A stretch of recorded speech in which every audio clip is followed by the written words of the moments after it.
Hi, my name is Chad Reyes. I am one of the co-founders over at the Legacy Project. I'm excited to spend some time with you today. I have my other co-founder, Dan Scott, with us today. And we're going to be just sharing from our heart today about the difference between an individual legacy and a family legacy. And, a couple of housekeeping items, having a tongue twister today. First is, if anyone has any questions or want to raise your hand, you could either type them in the box and Danielle will be able to help you with that, or you could raise your hand and towards the end we'll open up so you can discuss and share.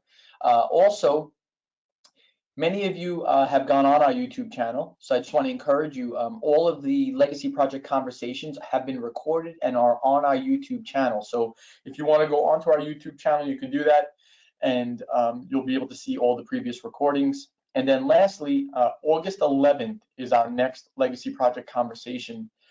We had made a decision maybe about 2 months ago for us to start doing them every other month. So we'll be doing them every other month instead of every month. So August 11th is the next one. With that said, many of you are familiar with the Legacy Project and what that is, but when Dan and I were putting this together, we really thought of three things. We thought the three C's. It was community, conversation, and collaboration. So building a community of like-minded individuals, building a community of people who really care about legacy and helping their clients lead well through building and ultimately then leaving the legacy. The next part was the collaboration side of it. With COVID and everything that happened, we were planning on doing more in-person type events, and so be it, as everyone had to position. We went to virtual, but we're also going to start doing in the future some form of in-person collaboration events where we bring some advisors in different cities together and they get to talk about legacy. And so we'll keep you guys updated as that continues to roll out. And then the conversation part of it is the every other month conversation series where we're just talking about legacy. You guys get to jump in and get involved in that conversation. So I want to thank you for joining us today, and for those of you that will be watching this on our YouTube channel, I appreciate that. Give us a like, put us a comment. It definitely makes a difference, and it helps us know that what we're doing is making a difference and making an impact in your life and the families you work with. So with that said, I want to introduce you to Dan Scott, which is our co-founder of Legacy Project, and him and I are going to have a conversation today on the difference between an individual legacy and a family legacy. So I hope the information we share with you will be enriching. It'll encourage you to have these conversations with your families that you get to serve and you have the privilege of working with. And Dan, I don't know if you want to add anything before we jump into today's conversation. No, I think you did a great job, Chad. Thank you. Trying my best. Boom. Okay, so let's see here. Hold on. All right. So Dan, why don't we start? You and I have had so many conversations over the past 12, 13 years, whatever it may be, and I love the perspective that you bring. That's a little bit different than maybe the perspective I bring around legacy. And for our listeners today, I'd love for you to share, when you talk about individual legacy, right? Yeah. Share with me what your thoughts are on it, and then I'd love to share about the family legacy and then the difference in the contrasts. Sure. Yeah, I think this is an important conversation to have. Having sort of grown up professionally in the estate planning world, and working with ultra high net worth families and doing the estate planning and to some extent a form of legacy planning, I found there to be a concentration around family wealth, and that sort of family wealth and vehicles for the preservation of family wealth as a primary focus and as seen somewhat as a legacy, and the term legacy getting often tied into that concept of just family wealth from a financial assets perspective. As I began exploring, sort of what I saw as legacy and the planning around it, to me, that term legacy, I just use a sort of plain common language perspective to it. When you ask, like, what's Chad's legacy, right? If someone asks that question, the response is going to be, a reflection on your life. What is your legacy from a life perspective? Which is to say, to reduce it down to, what was your purpose, right? What purpose did your life serve? So I have always defined legacy very specifically to an individual's life purpose. So from a legacy planning perspective, what I focus on, and this is neither right nor wrong, I think it's just different expertise. Yeah. My focus is very much, has moved away from family legacy in the sense of family wealth and some of that concept for a number of reasons. One is my view of the individual purpose. I also do think that culturally there's a bit of a shift away from that, the concept of sort of, these storied family dynasties and things. But on an individual purpose, I see legacy planning as starting with the individual, right? My individual purpose and living my individual life purpose will become my life legacy when I'm gone, right? In terms of a post-life planning. That is, and so when it comes to preserving legacy, in my view, that starts with preserving my contribution and my impact on an individual basis, separate and apart from my family to the world, right? So if I have a unique life purpose, I think it's a very powerful thing to say, well, once you're gone, you can continue, your life purpose can continue forward. You can continue to provide and add that incredible value to the world that you as a unique individual represented forever. That to me is an ideal situation from a legacy planning perspective. When it comes to family, I see it as, I see legacy planning as my legacy and what I can provide from an asset and resources perspective is really there to empower the next generation with the opportunity to really find and pursue their own individual life purpose. Yeah. And so can we stop that for one moment? Yeah. So I know you and I yesterday were talking about this, and I think it's so important as practitioners and advisors that are on this call and will listen. I just think often people try to bring their children into a business that they were never designed to bring them into. And like I've heard someone share once that the analogy of a fish trying to climb up the tree. So you have the tree trunk here, right? And the fish is trying to climb up it, and it keeps flopping around and it can't climb up it, and the fish thinks it's stupid because it can't climb a tree when the fish was never designed to climb a tree. It was designed to swim in water, right? And I think that analogy often fits so well with family businesses, because a lot of family businesses, because the son or the daughter who is the heir apparent needs to take over the business, right? And they need to take over, and they're the successor. But really, if that daughter or that son was never designed to run an enterprise, and they were more designed to be a creative, or they were designed to do marketing and public relations, well then why not take the uniqueness of the person and build that uniqueness of the person either in the family business or outside the family business. And I think from a legacy standpoint, at least from my perspective, when I talk about family legacies, a legacy perspective is understanding who you have in front of you and how to get the maximum out of that person so that they can fulfill their purpose. And that may be in the family business, that may be out of the family business. But if my son one day, God willing, has tremendous talents to run a family enterprise, and then also has the passion and the competency. Those are two things that are very important, I think, Dan, that you and I would agree. You need to have the passion to do it, and you need to have the competency to be able to do it. If, Mhm. if those two things are there, well, then my son could then run our enterprises and our businesses, right? Potentially, if he has the passion and the competency.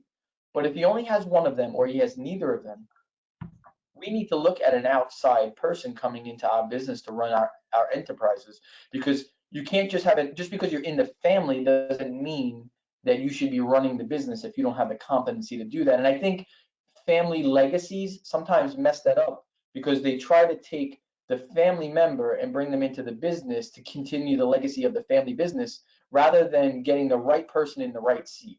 I don't know if you want to speak to that. No, I think that you 100% hit it on the head in terms of what is a classic problem and often misguided, right? I, for the most part, I almost don't subscribe anymore to the concept of a family business.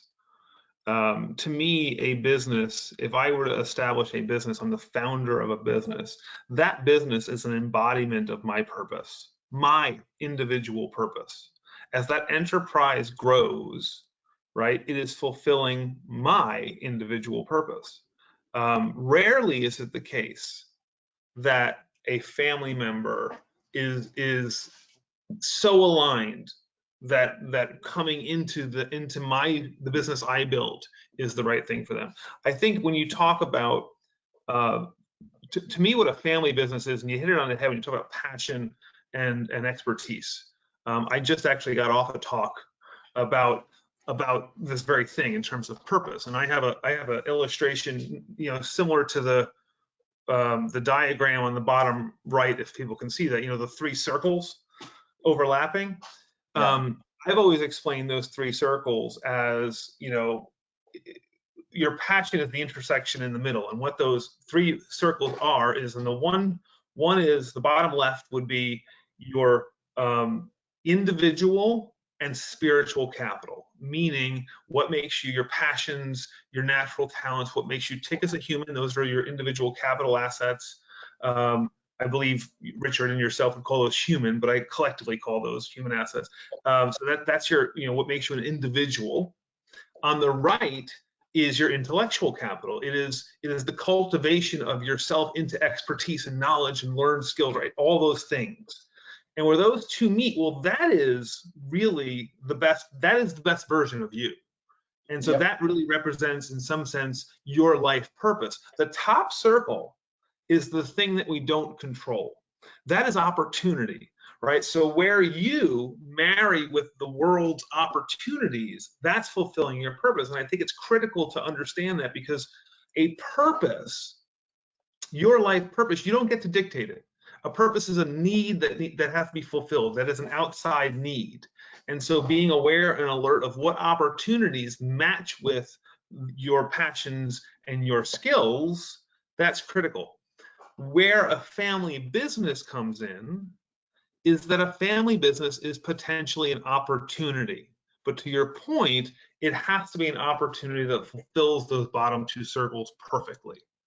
Yeah. In that And top, well, in that I top told, circle, what I've put in that top circle from an assets perspective, opportunity is driven by two categories: financial assets and social assets. So it is your, financial assets can lead to building or buying opportunities, and relationships, your social capital, also lead to the creation of opportunity, because obviously any opportunity comes from a human, another person. yeah. So navigating relationships and networks is critical. But to your point, family business is really just a potential opportunity, not a necessary end result that needs to be crammed. And that's just too often the mindset, and greatly the wrong one. Yeah, Dan, I'm thinking, as you're sharing, I'm thinking of a conversation that I had had with a potential client at our company, and this was years ago. It's probably about 8 years ago, and it was a third generation business. They're in the construction field, Mhm. and generation one, grandfather had built this successful business. Generation two had stewarded it and taken it to another level.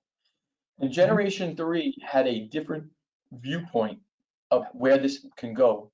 And what I Mhm. realized over the years, as I continue to develop and refine the model, is that there's a very Mhm. big difference between a family business and a family enterprise, right? Mhm. And a family business could be, you know, case in point, we're in the construction field. So our family business, we focus in the construction field, but an enterprise could have the ability for multiple family members to be operating in their gifting and their talents and in what they have passion for underneath a family banner if they needed to, and with the financial resource of the family to be able to support those visions and giftings. I think, you know, we own, you know this, but we own a leadership coaching company. We have a generational planning firm and insurance practice. So when we talk to families, I recognize that most of them look at themselves as a business when they're on the impetus of being an enterprise. And especially as you come in, so that family that I'm talking about, unfortunately, that third generation left.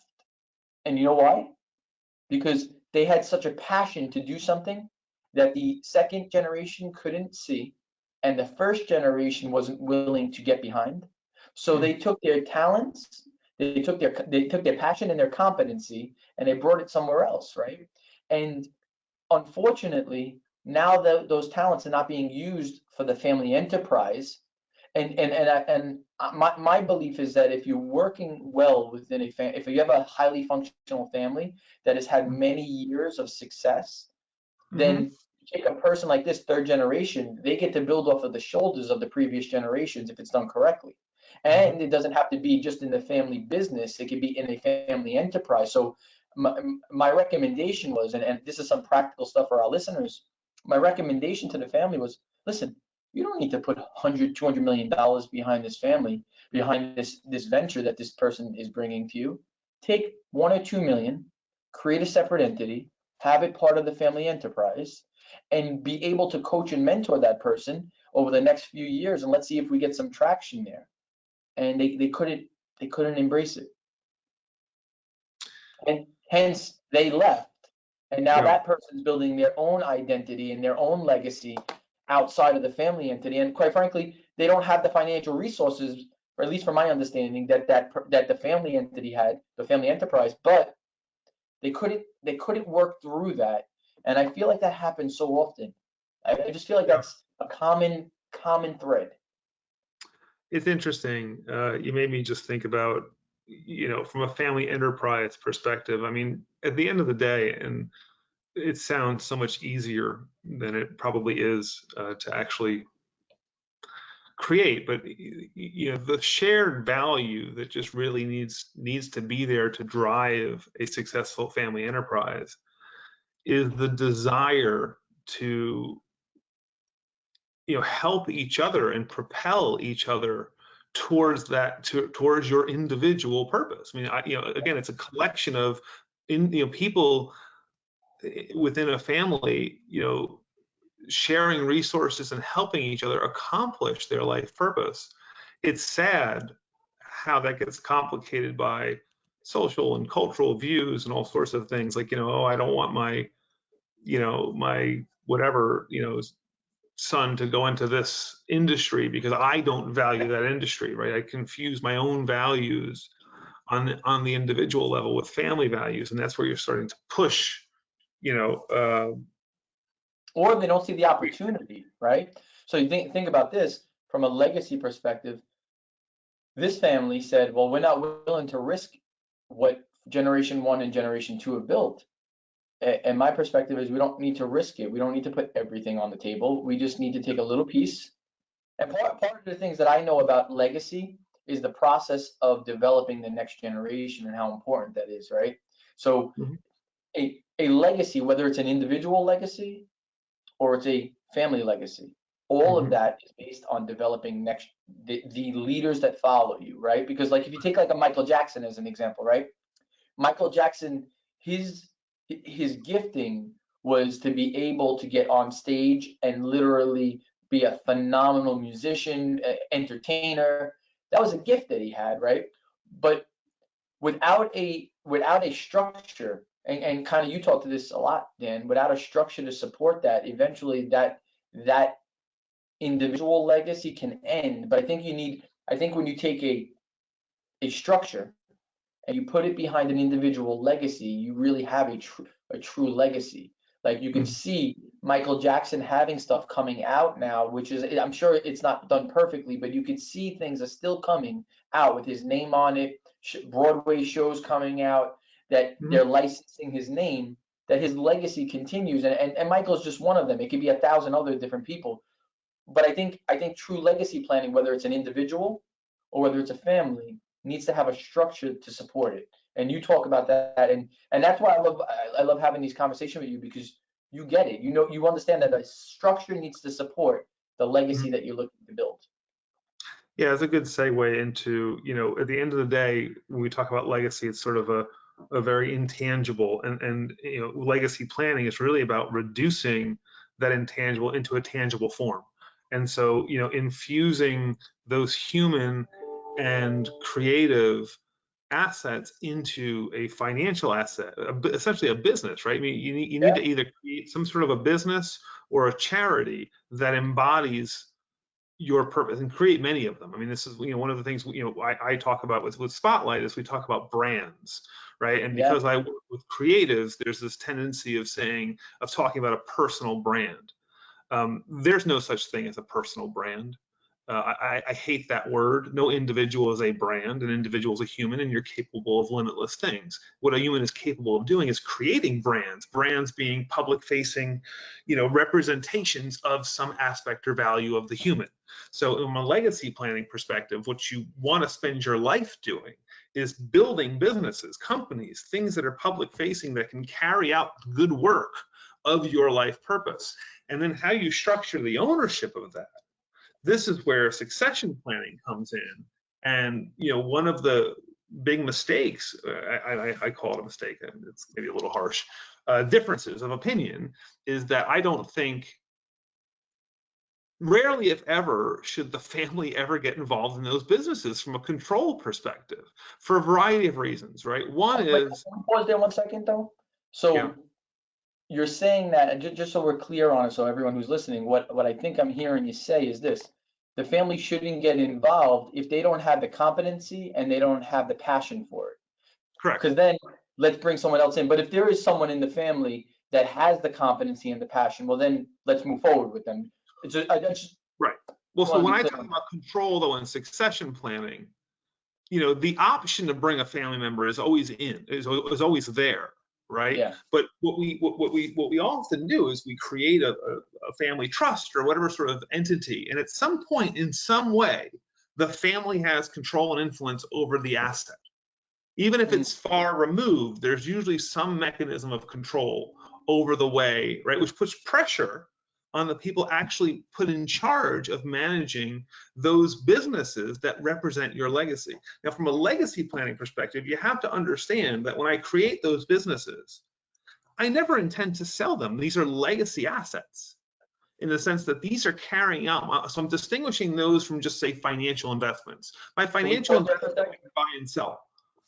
So what I'm hearing is, and you've opened my eyes to this, is that so when we're doing planning with clients, we need to recognize what is a legacy asset and what is a financial asset. Because a legacy asset, the goal may not be to maximize value, it may be to maximize impact, right? Whereas a financial asset, the goal may be to maximize value, and who cares about impact necessarily? Right. So We call those creative assets. These are assets that are carrying out your impact, creating your impact on society and culture, which take the form of a company often, right? Or intellectual property or other things. And so when you understand that my goal is that this is fulfilling my life purpose and giving my gift continually to the world, whatever that is, really, with rare exception, I don't intend the principle of that asset to ever be sold or touched. So separating out the management and control of the business is critical. Now, the economics, the flow of the revenue, that can all go, I don't care. You can touch that and fight over it all you want, right? And more importantly, we should actually use it towards helping. Those are the financial resources within my bigger legacy plan, because I also have relationships. I also have the human and creative capital that I yeah. can lend to family members. But those are the financial assets that are free at your disposal to be used towards propelling the rest of the family forward. But don't touch the impact I've created on the world, and don't change that necessarily, because this is what I intended. This was my gift and purpose. So if you don't agree with it, that's probably expected. It's not your gift and purpose. Yeah. So structuring those things, and so when it comes to a practical level, right, this is where trusts, though, right, and I've been a big advocate for purpose trusts, because purpose trusts, which have been around for a long time, and they started offshore and they've made it onshore, and there are places like Delaware and Wyoming, et cetera. They're usually used to hold family trust companies and things like that. There's no reason a purpose trust can't be used to hold a legacy vehicle, right? To have the ownership of those, ownership of a business is a valid purpose under most statutes when it comes to purpose trust. So ownership of a legacy asset is a key purpose. Let me just finish the importance is that a purpose trust removes beneficiaries from the picture, which means there's no influence of, family influence over my legacy. And because a lot of times, right, that's where fighting and feuding and self-interest and other things conflict. Yeah. Sorry. No, I'm glad you continued, because I was going to ask you, can you mind, for those who are not familiar with purpose trust, can you explain the benefit, and you said about there's no beneficiaries? Because really, I think now we're getting a little bit more technical, but it's really what we're doing when we're talking about legacy planning is, okay, you have a legacy, whether it's an individual or a family legacy. Then we got to create structure to support that legacy, right? Right. And then we got to have governance of how we make decisions around that, right? And part of the issue that we always see, because the beneficiary, the trustee, is required to really be legally responsible to the beneficiary, right? It creates sometimes a conflict of interest for the perpetuation of that legacy, whether it's an individual or family asset. But I love how you came up with, is this a financial asset or is this a legacy asset? Then what does that look like after that? I think that's important for advisors that are working with families, is get their clients to understand financial asset, legacy asset. Well, and that's where it starts, right? Because again, whatever vehicle, whatever structure you end up choosing, you have to start with the why of the structure, right? Understanding what you're putting together, because there's usually multiple right answers from a structural perspective. There's different ways of doing things, carrying out the purpose. And so once you start with distinguishing between financial assets and legacy assets, that's where you can at least identify that these need separate structures, because the way that those should be managed and governed are very different. The legacy assets are much more near and dear and speak to my purpose. And so how and who manages those is different, potentially different from the financial assets. Those structures could be, you can use the same type of trust. You can build insulation using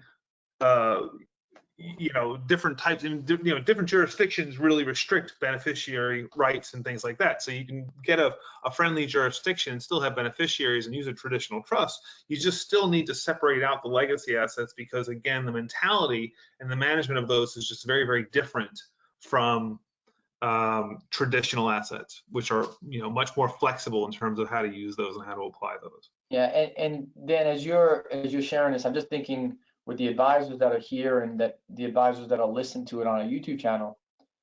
Sometimes, and I know it was for me, so I've been doing this now nearly 20 years, but in the beginning part of my career when I first started, I imposed my belief system on my clients, unfortunately. And I think we as advisors do that. We take either our limited mindset, or we take our viewpoint on what legacy is and why this asset's more important to that. And I think as I'm maturing and as I'm getting older, I realize how important it is to go into a conversation with a client without having our agenda or our perspective, because our perspective may not be their perspective. And we ultimately may know the legal structure of how to get them where they want to go, or we may know the financial product or structure to get them there, but only they know where they want to go.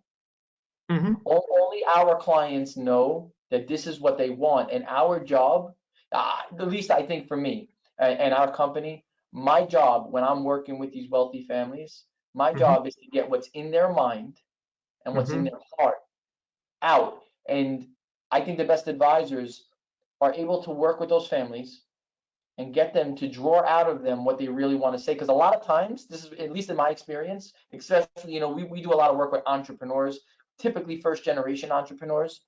They have something in their mind and they have something stored in their heart, but they haven't yet been able to verbalize it. And my job is through asking the right questions, Mhm. getting them to answer those questions so we can paint a picture of what it really looks like. Mhm. And I think as advisors, I think we do a really poor job of that because we come in saying, the estate is this, the estate tax is that, this is the exemptions, this is the gift limits, this is what the capital gains tax looks like, this is how much insurance is, and literally just boom, and this is our agenda. Instead of saying, well, what do you want? Tell me what's more important. Is X more important or is Y more important? And Mhm. asking really good questions to get them help them go from here to here to here to here to say, wow, now I understand what I really want. And I don't think advisors do that, Dan. I know you do, I know we do, and I know other advisors that do it, but I think that the industry doesn't get that our job is to get what in the client's mind and heart and then have a discussion so that we can create a structure that supports their legacy. And it's not happening enough. And that's why you and I wanted to start this, because it's so important. Yeah, 100%. I think it's critical, and I think it's what you said. You have to be able to sort of push a client to get to a lot of times, I mean, the example I would use is I've had clients in the past who, their attitude is, oh, I don't care what happens when I die. Right? I don't care. Just whatever. Just split it up. And it's like, well, I know you're saying that, but is that really what you mean? And so when Uh, you start to dissect that and push that, you realize, well, I mean, just start with the silly example. So what you're saying is you're completely okay if, Junior becomes a heroin addict and blows all his money on, this kind of thing. And like, well, no, I don't want that. And you start to kind of pull back. They really do have a purpose, right? And I've always, I think most parents, at the end of the day, we can kind of generalize that really when we talk about giving kids that freedom, what we're really saying is we want them to have happy, fulfilled lives. And that's the root also, I think, when it comes back to me, that comes back to legacy planning, because happiness and fulfillment, you have to start to understand what that is and how that's achieved. Well, that's not achieved by handing over money, right? Money is a tool that could be used. It's an asset. It's a resource that could be used towards living a fulfilled life. But when you get into the conversation on happiness and fulfillment, and this is where we've talked about sort of positive psychology and the studies and things that have been done around happiness, and the conclusion overwhelmingly is that purpose, living a sense of purpose, is critical, is essential to happiness. And so the minute you start to have that conversation, really what you start end up steering, and this is like, I don't think I'm imposing my view. I'm just trying to like follow a roadmap here. At the end of the day, you're trying to help people find and live their life purpose, whatever that means, right? and a lot of them express it through businesses. Right. But so my point is, like, again, this comes back to the I don't care. I don't need a plan. I don't care what happens. Well, you do care, because if what you care about is your children's happiness, then you absolutely need a plan and a structure and a strategy for that. Because without that, they're not capable, right? Necessarily. They don't have the education or the expertise to understand how to design and live for themselves. You talk about passion and expertise. That, for us, that's legacy planning. We know how to structure and a strategy and help people live and find and live their life purpose. You need help. You need people doing that with you. And so that leads into, it's just an example of pushing a client to say, getting to a real answer. Well, I think a lot of the times, Dan, clients are scared to go to those spots. because those are Sure. spots, it's kind of like the rug, right? Let me brush it under the rug. I'll brush it under the rug. I'll brush it under the rug. So clients are not naturally comfortable going to that spot, and advisors are not trained to go to that spot. But Yep. I think we're going to see over the next 20 years a radical shift in the advising world, because Hmm. the status quo of advising is not going to be what the next generation wants. They're going to want the connection to fulfillment and Yep. purpose, and how does that all fit together? And I may be wrong, but I don't think so. I think I got my finger on the pulse here. And the key is for advisors. This is the reason why you and I started this, is for advisors to start thinking through these things. Hmm. And I think the first thing, and I'll share one practical tool that we use that has been a game changer, is using an assessment, a leadership assessment. Hmm. And the reason being is that a leadership assessment gets you to understand who you are, and it gets you to share it with your family. Like when we do our assessments for the families we work with, husband and wife and kids, they all get involved in it, and they're like, oh my God, I saw that in you when you were a young boy. I saw that you had this entrepreneurial gene. Or you remember when you used to sell comic books out of your book bag, or pieces of gum. That's that entrepreneurial gene. Or you've been an artistic creative for so long, right? So I think a simple way for advisors to really start engaging is to start using assessments. And I'm gonna do a silly plugin for our other company, but we've used many assessments, probably 10 to 12 different assessments over the years. And there's one of them that we use now on our coaching company called Pro-D. And Dan, you've done it. It is phenomenal because it brings in the mission, the competency, and style. Is So it that the brings, one that led me to say that I should be like total world domination was my outcome? Is that is that the yeah, that one? was the one. That was the one that you were going to be Incredible Hulk. Right, right, right. But it helps you understand who you are. So I would encourage you guys, check it out, lionsprideleadership.com, if you want to, the assessments there. But even if it's not that assessment, a assessment helps. And there's a reason why. I just want to share this before we kind of start coming to a close with Dan and I. The reason why is it's common language. Every statistic that I see that talks about the dissipation of wealth across generations comes back to the breakdown of communication and trust. And the thing that I know about trust is trust gets broken down when communication has been breaking down over long periods of time. Eventually, you say, I can't trust the person. Well, it's not that you really can't trust them, it's you haven't been able to communicate for a long period of time. And now you say, I don't trust them. That's the first thing. The second thing is that I like everyone that's on this conversation series today. Just envision, we all agreed we were going to go on this journey to Florida. Okay, so we're all going to Orlando. So we all decide that we're going to go to Orlando. We're going to go there in November 2nd to the 8th to the 7th, and we're going to go on this trip. So we all agree. We're in agreement. We're going to Orlando November 2nd. And now every single person is required now to start speaking in a different language. So Dan starts speaking in French, I start speaking in Spanish, you start speaking in Portuguese, my wife starts speaking in Italian, and all of a sudden now we're speaking in 10, 15, 20, 30, 50 different languages. That's what happens a lot of times at families. That's why I say if you're working with a family, use one assessment, because that one assessment will create common language in that family, which will tremendously help that family communicate better, because they're not using the DISC assessment, the Pro-D assessment, the Myers-Briggs assessment. We're using one assessment that gives us consistent language that we can build upon. And communication needs consistent language so that we can build trust and ultimately communicate better. So I just wanted to share that with advisors. If you're working with families, an assessment is a very easy tool to start helping you work through them, and getting that family to use one assessment rather than 30 different assessments or 5 different assessments. Very, very helpful.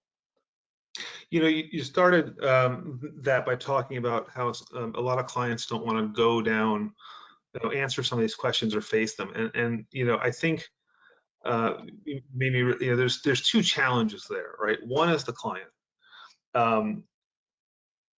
and the biggest challenge I have found sometimes comes to clients that are a little older, right? Because often, again, this is a cultural thing. You'll find that a lot of people that have made a lot of money haven't necessarily been purposeful or haven't necessarily been happy in their life. And so it is a hard reality that when you start to talk about helping your children live their life purpose or find their life purpose, sometimes the realization is that they themselves have not done that. Yeah. And that's a hard message to receive. The hopeful and positive spin on that is that it's never too late. And you can kind of, you can look back, hindsight is 2020. You can often extract some narrative or purpose around that can give them a little bit of comfort that they haven't wasted their time in any way. That's not what we're saying. So it's just redirecting. That's one one challenge. And I agree with you that in terms of the future, the younger generation, we are, whether it's millennials or other, even I think Generation X, X, Y, all of those. Gen Z, Anything basically, anything post-boomer, we're becoming a much more experience-driven, purpose-driven culture. So 1,000%, I think I agree with you. This is the way for the future from an advisory perspective. The other challenge, however, is not the client, but it's the advisor. And this is, critical to think about because, and I'll challenge anyone listening, if you're afraid to push the client, right? A lot of times that fear comes back to losing the client. You're afraid of upsetting the client and losing the client, which really translates into losing money. And so you have to ask yourself as an advisor, this is sort of your crossroads. Why am I doing this? If I'm an advisor to make money, or are you an advisor because this is a purpose that you're fulfilling and serving? Because if it is a purpose, then you're not going to care about, you're driven first by the right answer. And if the right answer leads to not getting the business on that client, first of all, they'll usually come back because you're being honest and correct at some point. So they have to realize it's a responsibility to ask yourself why. And sort of commit to that. And so when when it is, it comes back to purpose. I mean, a message. I don't know if you can check. Oh. Dan, I'm not sure, you seem, and I'm not sure if it's on my end or not, but you seem to have lost some, oh, you're logging back in. However, he's gonna be, Can you hear? I could hear you a little bit. I've shut off the video. I'm having a connection issue. Okay, yeah, I hear you. You sound much better. Okay. So I just to wrap that up, I mean, it comes back to there's a personal challenge for the advisor and a self-evaluation for the advisor, to sort of practice what you preach in that sense. Yeah, no, it's. And anyone in a position of an advisor should be doing it, sort of for the right reasons, in which case you're not afraid to push a client or even upset a client sometimes because it's the right thing, they need to hear it. Yeah, I think the best advisors are the ones that are able to take people down a road that their client has never been down and tell them, don't worry, you don't need to know every step. I'll walk with you on the journey. But to your point, Dan, a lot of advisors they don't have the professional courage. I use that word professional courage because courage is doing something in the face of fear. And a lot of the times these conversations need professional courage. The courage to have these professional conversations with our clients, even though we know we may lose them because they may not feel comfortable having it. But what I found over the years is more often than not, people are really appreciative of that conversation and they say, listen, this wasn't an easy conversation, but you're the first person who's really helped me really talk through this. And listen, to your point, people value experiences and people value authenticity. Where I think we're living in a world right now that people want authentic more than anything else, to crave it. And if you're working with families and helping them establish and create their legacies, authenticity is the key. You can't try to be me and build a practice. And I can't try to be you and build this phenomenal practice. But what we can do is be exactly who we were designed to be and bring our unique gifts and talents and our team members' gifts and talents to the families we serve. And that can make a major difference. But we need authenticity more than ever before when we're working with families. And I'm excited about this. Dan, I'm going to be opening up the mic. If anyone has any questions or anyone has texted, has messaged in, I'd love to open up the mic for the next few minutes before we wrap up for the day. So you can raise your hand and we'll open up the mic, or you can put your question into the chat box. Danielle, I'm not sure if anyone has done that. If they have, we'll take that. If not, we'll give a minute or so and then we'll wrap up. Hi, everyone. At this moment, we haven't received anything yet. Okay. Well, if anyone wants to raise their hand, we'll open up your mic and you can share at this point. If not, I want to thank you for the time that we spent today. We take the time seriously. We know that you invested an hour of your time. I hope that there was just one thing that you took away. If I may, if you could put in the chat box, what was the one thing that you took away from today's Legacy Project conversation? If you don't mind just putting it in there, we won't share it. We won't ask you to open up your mic, but if you don't mind, it helps us. We just spent an hour investing in developing and hopefully providing tremendous value to you in your practice. If you don't mind, just type in the chat box your biggest takeaway from the last 45 to 50 minutes.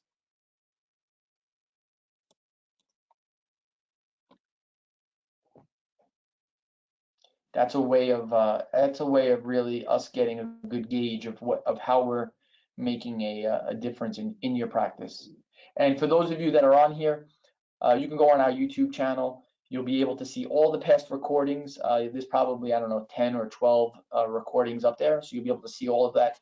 And this one will be up in the next few days as well. So you'll be able to go back and listen to this recording. So I just want to thank you for your time. I want to thank you for spending the last 45, 50 minutes with us.